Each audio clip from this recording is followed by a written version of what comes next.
दोस्तों, मैं हूं मुकेश रावत और आपका स्वागत करता हूं आपके अपने YouTube channel bright future Ajmer पर एक नई वीडियो के साथ में। आज हम कर रहे हैं 11.3 प्रश्नावली का पार्ट 3। तो देखिएगा, इसमें क्वेश्चन नंबर 13 से ये बोल रहा है कि सिद्ध कीजिए किसी त्रिभुज की तीनों भुजाओं के मध्य बिंदु। तो हम बोलते हैं कि दिया है कि डी ई एफ कर्मशः ए बी बी सी एवं ए सी के मध्य बिंदु हैं। क्या है? मध्य बिंदु है। तो ये हमें दिया है। अब देखिए कैसे दिया है। ये त्रिभुज बनाया हमने, ये त्रिभुज बना लिया, ए, ये बी और ये सी। यहाँ पर इसका मध्य बिंदु है डी, इसका मध्य बिंदु है ई और इसका मध्य बिंदु है एफ। ये इनको मिलाने पर जो त्रिभुज बन रहा है, ये जो त्रिभुज बन रहा है, ये 1 2 3 और 4, ये चारों त्रिभुज जो बन रहे हैं प्यारे बच्चों, वो क्या होने चाहिए आपके? वो समरूप होने चाहिए इस त्रिभुज एबीसी से। तो हमें ये तो दिया है, सिद्ध क्या करना है? हमें सिद्ध करना है, क्या सिद्ध करना है कि त्रिभुज ए बी सी इसके समरूप होने चाहिए, इसके समरूप होने चाहिए। कौन कौन सा त्रिभुज? इसका नाम क्या है? डी ई एफ, त्रिभुज डी ई एफ। दूसरा त्रिभुज जो है वो है सी ई एफ। ये दूसरा त्रिभुज ये है बी ई डी, त्रिभुज बी ई डी। और तीसरा त्रिभुज कौन सा है? सी ई एफ। और चौथा त्रिभुज कौन सा है? त्रिभुज है हमारे पास में समरूप त्रिभुज डी ए एफ डी। ये हमें सिद्ध करना है। हम देख सकते हैं एबीसी चारों त्रिभुज का नाम लिख दिए मैंने। ये पहला नंबर, दूसरा, तीसरा और चौथा, ये तो है दिया है, ये सिद्ध करना है। अब देखें यहाँ पर हम उत्पत्ति में क्या देखेंगे प्यारे बच्चों? उत्पत्ति में हम लोग देखेंगे, सबसे पहले मैं बात इसकी करता हूँ। ये जो है हमारे पास में, ये क्या है? पहले अगर मैं इनकी बात करूँ कि ये इस तरीके से कि जो डी एफ है, ये वाला त्रिभुज जो बन रहा है आपके पास में, ये डी एफ जो है ये क्या है? मध्य बिंदु। ये इसका मध्य बिंदु, ये इसका मध्य बिंदु है। जब त्रिभुज की दो भुजाओं के मध्य बिंदु को मिलाया जाता है या मिलाने वाली जो रेखा होती है वो हमेशा क्या होती है प्यारे बच्चों कि वो तीसरी भुजा कौन सी है? ये बीसी। इसकी क्या होगी? समांतर होगी। क्या होगी? ये समांतर होगी।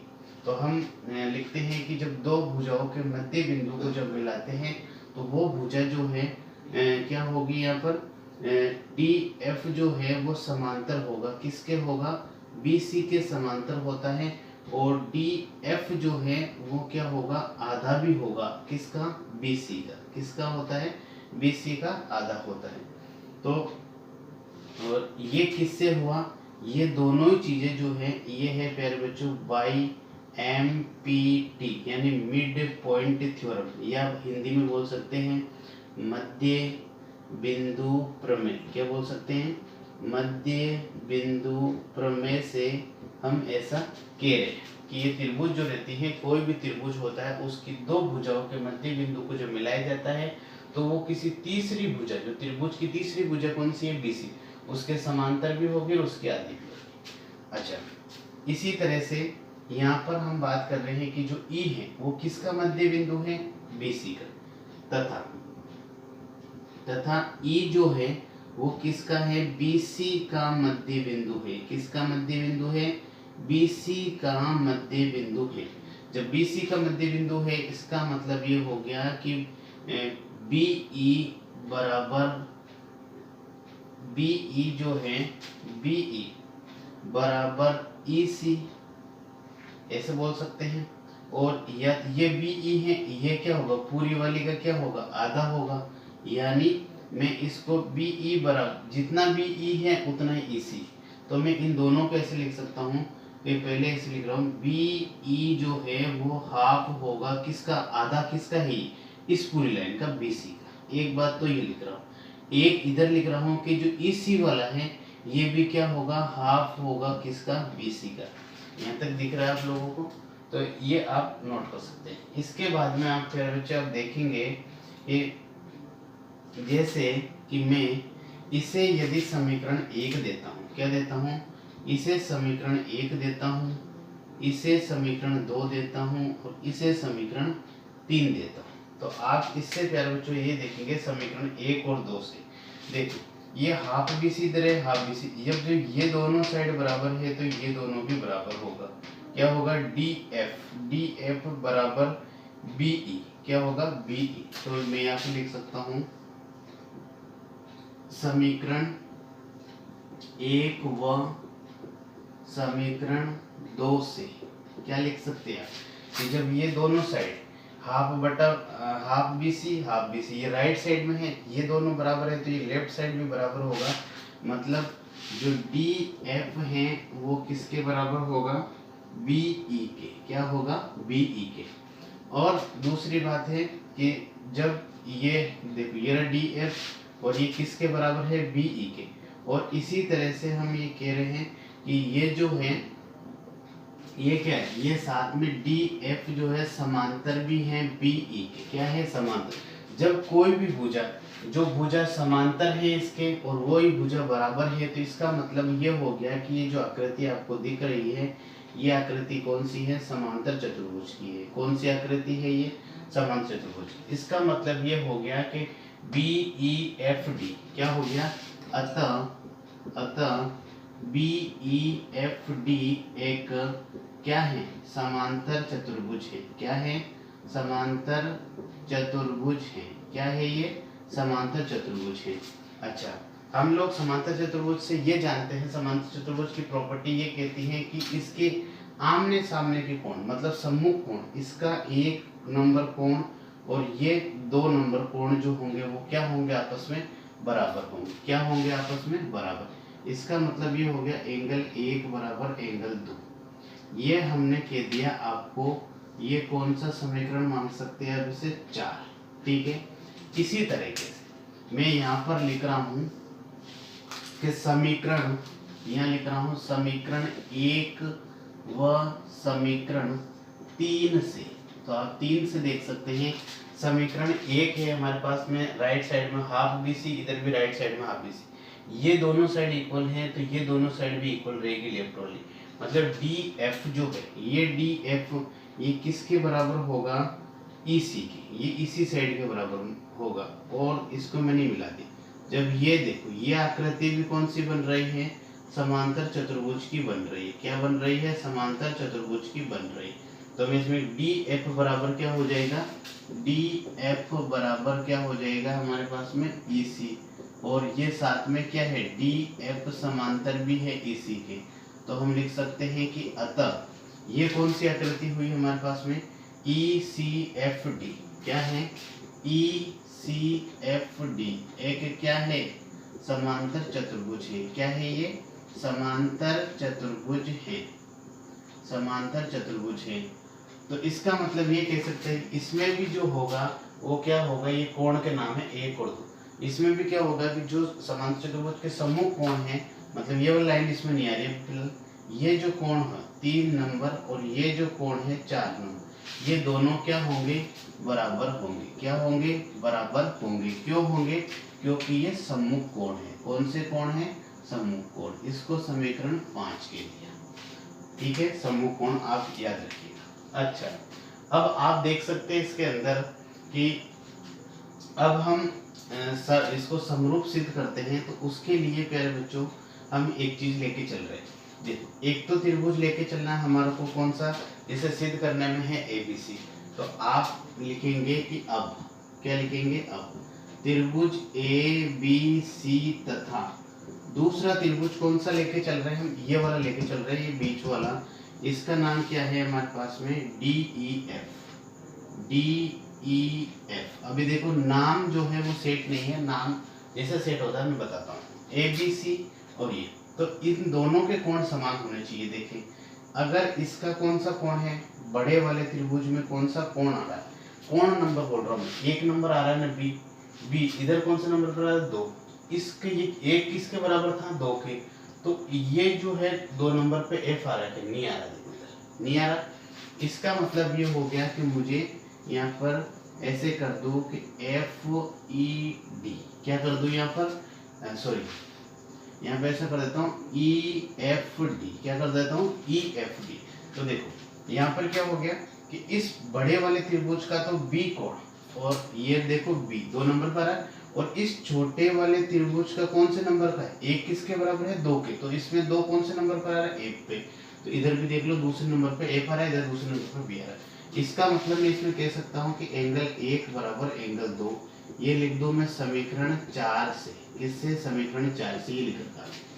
अच्छा 3, अच्छा वो बाद में देखेंगे अपन दूसरे वाले में, पहले इसके अंदर ये चीज देखिए, और इसमें क्या बराबर है त्रिभुज, इसमें और इसमें। अच्छा हाँ अब देखो, अब जो है एक तो इसमें देखा और एक इसी में देखो, इसी में 4 नंबर कोण है, बड़े वाले त्रिभुज का 3 नंबर कोण है।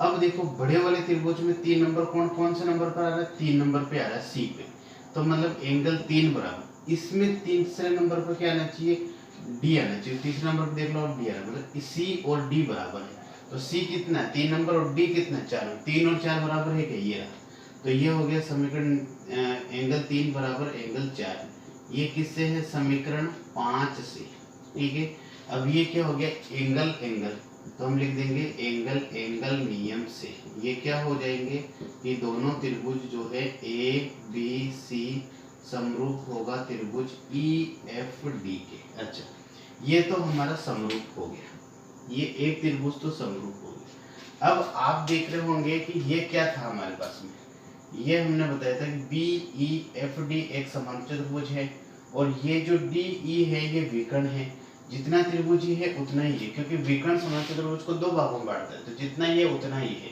तो हम लिख देते हैं कि यहाँ यहाँ कौन सा चतुर्भुज था ये, बी ई एफ डी में, इसमें विकर्ण कौन सा है, डी ई विकर्ण है, क्या है, डी ई विकर्ण है, जो इसे विकर्ण है, अब लिख देते हैं अतः जब विकर्ण होगा तो वो क्या होगा 2 भागों में बांटेगा, मतलब ये वाला जो त्रिभुज है हमारे पास में, इसका क्या नाम दिया हमने ई एफ डी, वो किसके बराबर होगा, ये वाले का नाम क्या है बी ई डी, कौन सा है यहाँ पर देख सकते हैं आप नाम, जो भी नाम है बी ई डी, तो मैंने लिख दिया बी ई डी। इसका मतलब ये है कि ये जो ई एफ डी यहाँ लिखा था उसी जगह में ये लिख सकता हूँ, यहाँ पे लिख सकते हैं ना बी ई डी, तो हम इससे कह सकते हैं कि त्रिभुज ए बी सी समरूप होगा त्रिभुज किसके, बी ई डी के। ये हमारी बात भी जो है ये भी हमारी प्रूफ हो गई, मतलब दोनों बातें हो गई एक समान चतुर्भुज। इधर वाले समान चतुर्भुज की बात करते हैं, तो हम यहाँ पर इस वाले चतुर्भुज के लिए बात करते हैं, तो यहाँ पर चतुर्भुज कौन सा है ई सी एफ डी, तथा समांतर चतुर्भुज ई सी एफ डी में विकर्ण कौन सा है प्यारे बच्चों, इसका विकर्ण कौन सा है, ये वाला है ई एफ है, अतः क्या होगा, इसमें भी 2 त्रिभुज बन रहे होंगे, ये वाला जो है इसका नाम क्या है D E F D sorry त्रिभुज ई एफ डी बराबर किसके होगा, ये वाले त्रिभुज का क्या नाम है, यहाँ पे क्या नाम दिया सी ई एफ, त्रिभुज सी ई एफ। इसका मतलब ये हो गया कि जहाँ पर ई एफ डी लिखा था हमने, वहाँ पर ई एफ डी लिखा था, वहाँ पर मैं सी ई एफ लिख सकता हूँ इस समीकरण। तो मैं बोल सकता हूँ कि त्रिभुज ए बी सी समरूप होगा त्रिभुज किसके, सी ई एफ के। तो ये हो गया मेरा तीसरा नंबर का, ठीक है। अब एक बचा, तो हम इसी प्रकार से लिख सकते हैं, यहाँ पर क्या लिख सकते हैं इसी प्रकार से, ये पहले था यहाँ से, इसी प्रकार क्या लिख सकता हूँ मैं कि त्रिभुज ए बी सी वो भी समरूप किसके होगा, क्योंकि ये भी एक समान चतुर्भुज बन रहा है और इसका विकर्ण कौन सा होगा, डीएफ। इसका नाम क्या हो गया, एडीएफ, त्रिभुज एडीएफ। तो ये इस तरीके से ये भी सिद्ध हो गया। तो आप लिख सकते हैं फाइनली कि त्रिभुज ए बी सी समरूप होंगे। त्रिभुज कौन कौन से, क्या क्या नाम है यहाँ पर, डी ई एफ समरूप त्रिभुज, बी ई डी समरूप त्रिभुज, सी ई एफ समरूप त्रिभुज, ए एफ टी। तो ये आप प्रश्न देख सकते हैं। क्वेश्चन नंबर है 13। देखिए मैं वापस रिपीट करता हूँ। दिया है कि क्या दिया हुआ है कि डी ई एफ ये क्रमशः मध्य बिंदु। देखो डी किसका है, ए बी का, तो मैंने पहले ए बी लिखा।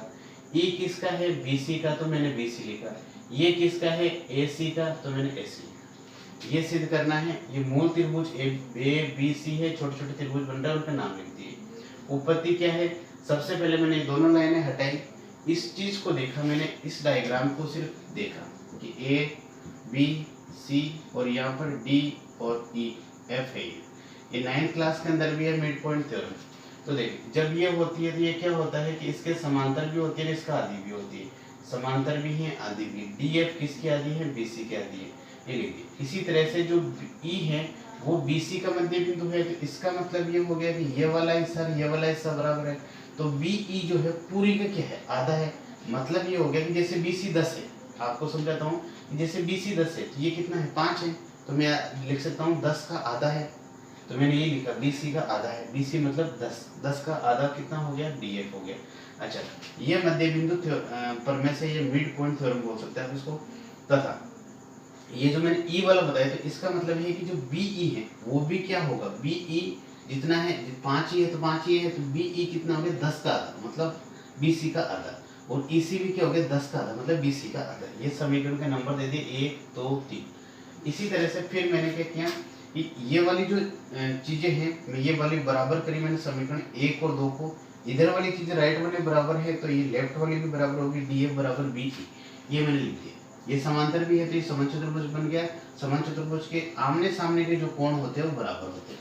इसी तरह से एक समान चतुर्भुज इधर बन रहा है, तो जो आपके सामने निकलता है समीकरण 1 और 3 के द्वारा, वही है। राइट साइड बराबर कर दिए, लेफ्ट साइड ऑटोमेटिक बराबर हो गई। इस तरीके से फिर ये देख सकते हैं। ठीक है, अब देखिए question number 14।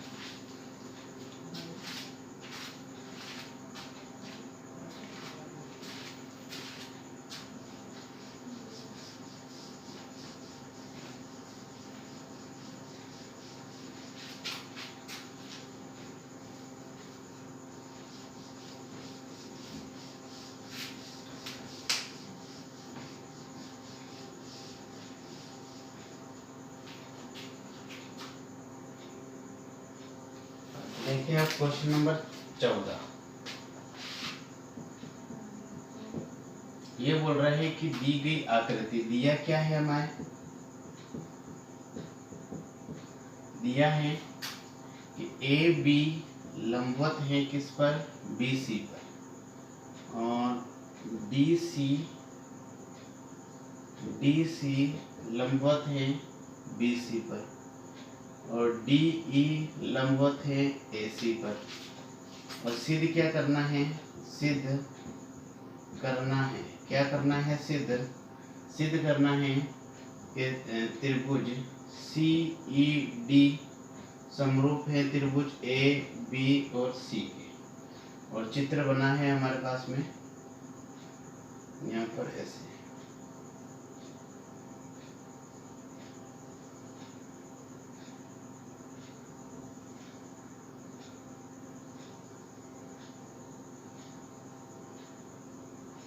A B C D और ई।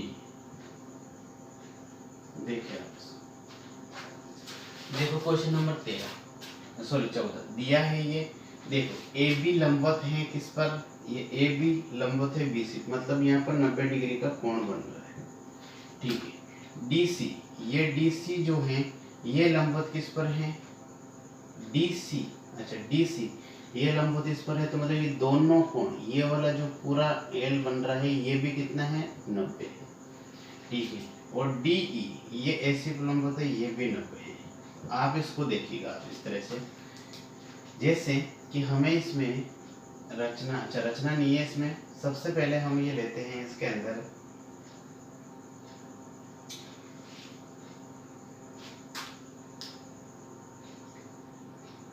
देखो यहाँ angle B plus angle C बराबर बी प्लस सी बराबर करते हैं, तो बी प्लस सी बराबर करते हैं तो इसका मान है 90 डिग्री, इसका मान भी है 90 डिग्री। जब दो, जैसे दो लाइनें हैं हमारे पास में, इस तरीके से देख सकते हैं, दो लाइनें हैं, इनको लाइन को काट रही है, ये जो टोटल है ये 180 होता है। 90 प्लस 90 कितना हो गया 180 डिग्री। इसका मतलब हो गया कि angle B plus angle C बराबर 180 डिग्री। इसका मतलब ये हो गया कि ये जो लाइनें हैं ये तो सीधी रेखा है, ये जो लाइनें हैं वो समांतर रेखा। क्या है? समांतर, क्योंकि दोनों समांतर रेखाओं के बीच में जो है कितना डिग्री का गैप होना चाहिए, हमेशा 180 डिग्री का गैप होना चाहिए। 180 डिग्री का मतलब है ये पूरा ऐसा होना चाहिए। अब देखो ये है तो हमने लिख दिया, अतः क्या होगा ये कि जो ए बी है, क्या है ए बी जो है वो समांतर किसके हैं, सी डी के या डी सी लिख देता हूँ यहाँ पे डी सी, ये हो गया। अच्छा ये समांतर रेखा हो गई। अब देखना समांतर हो गया तो यहाँ पर लिखेंगे कि अब कौन कौन से त्रिभुज हमें जो बराबर करने हैं, उत्पत्ति देख सकते हैं, ये उत्पत्ति है यहाँ से, ठीक है। उत्पत्ति सी E D A B C, त्रिभुज सी ई डी तथा त्रिभुज ए बी और सी। सी ई डी कहाँ पर है, ए बी सी कहाँ पर है वो देखिएगा। सी ई डी ये रहा, सी ई डी त्रिभुज है हमारे पास सी ई डी, तो यहाँ पर आप इसको देख सकते हैं सी ई डी को, और ये त्रिभुज जो है ए बी सी कम्प्लीट। इसमें कोई भी दो चीजें बराबर कर देते हैं, जैसे कि इसके अंदर क्या करते हैं कि इस वाले का जो ई वाले का है वो तो देखो सेकंड नंबर पे क्या आ रहा है ई, इधर क्या आ रहा है बी, ये दोनों बराबर है। क्या बी है 90, ये भी कितना 90, इसका मतलब जो है इधर ये वाला जो कोण है एंगल ई बराबर एंगल बी कितना हो गया, यहाँ लिखा कि वे प्रत्येक कितना डिग्री है 90 डिग्री है, कितना है 90 डिग्री है, ये दिया है हमें। अच्छा दूसरा कौन सा बात हुआ, दूसरा देखिएगा, मैं इसको अब मिटाता हूँ। अभी अभी हमने, ये है समीकरण 1, अभी अभी हमने बोला था कि ये क्या है, ये दोनों क्या है हमारे पास में समांतर रेखाएं, समांतर रेखाएं हैं, और ये जो रेखा है वो तिर्यक रेखा है। कौन सी रेखा है, तिर्यक रेखा। तो आप देख रहे होंगे कि यहाँ पर इस तरीके से आपके सामने जेड बन रहा है। क्या बन रहा है, ये जेड बन रहा है, और जब जेड बनता है तो उसमें जो कोण बनते हैं यहाँ पर, वो कोण कौन से कोण होते हैं, एकांतर कोण होते हैं। कौन से कोण होते हैं, एकांतर। ये 1 नंबर और ये दोनों, इसका मतलब एंगल 1 बराबर एंगल 2 क्यों है, क्योंकि ये कौन से कोण है, एकांतर कोण है, ठीक है, एकांतर कोण है।